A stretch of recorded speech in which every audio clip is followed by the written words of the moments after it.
Hello chemistry comrades, this is Tierney coming from you once again from Monroe Community College to talk about nomenclature today, specifically the nomenclature of polyatomic ions. Nomenclature is a fancy word that just means naming things. And today we're going to be naming polyatomic ions. So let's first talk about what that is. A polyatomic ion is a group of atoms that are covalently bonded together, and they've lost or gained electrons as a group to give them an overall charge. That charge belongs to the whole group. Then, when polyatomic ions bond, they behave as an entire group to ionically bond with an oppositely charged ion.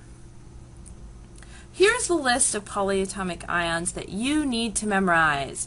Yes, there are a lot there, and I highly recommend making some flashcards in order to help you memorize them. Another way that I'm going to help you memorize them is by looking at some of the patterns that we see in this list. The first pattern that you see appears with these four right here. You can see that all four involve chlorine bonded with at least one oxygen, and this follows a pattern of when you have a halogen with at least one oxygen atom.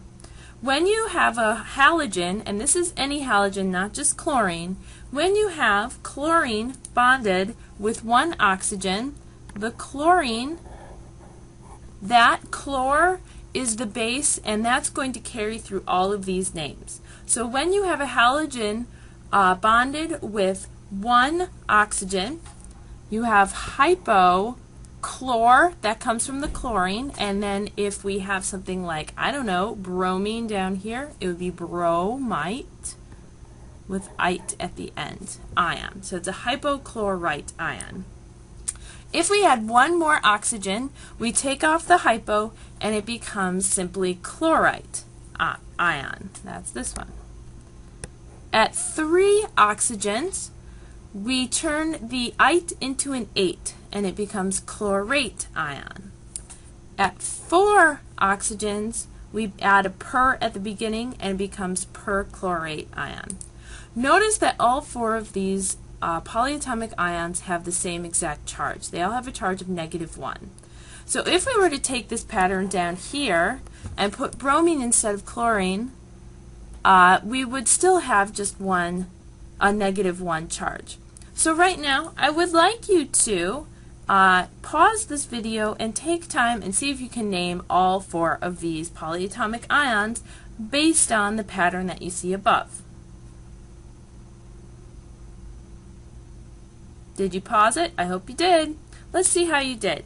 So the first one has bromine with just one oxygen, so we have hypobromite ion.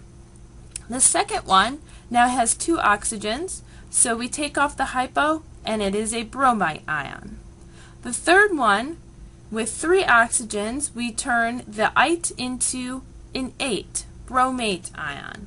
And the fourth one has 1 more oxygen, 4 oxygens, and we add a per, so it becomes perbromate ion. We can do this with iodine as well. So if I had something like IO3 minus, it's going to follow the pattern of all the other ones with 3, so it's going to be iodate ion. Notice that the first 2 end in ite, that's the ones with the lower numbers, and the last 2 end in 8. That's the one with the higher numbers. This is going to follow with the pattern that we see next. So pattern number 2. That's when you have any nonmetal that's not a halogen, because we already covered those, with an oxygen. So if you see, we have 2 polyatomic ions that contain nitrogen with at least 1 oxygen, NO2 minus and NO3 minus.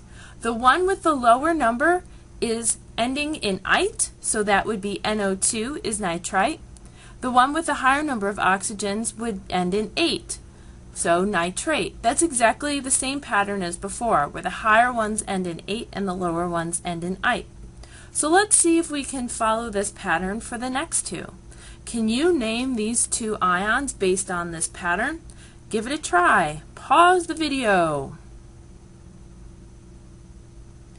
So here's how we do it.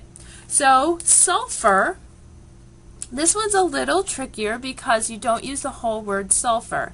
So for the one with the lower number, it's going to be sulfite. The one with the higher is going to be sulfate. Notice that once again, both ions have the same charge. The third pattern is when you add hydrogen to a polyatomic ion. So in this case, we take phosphate, which is PO4 3-.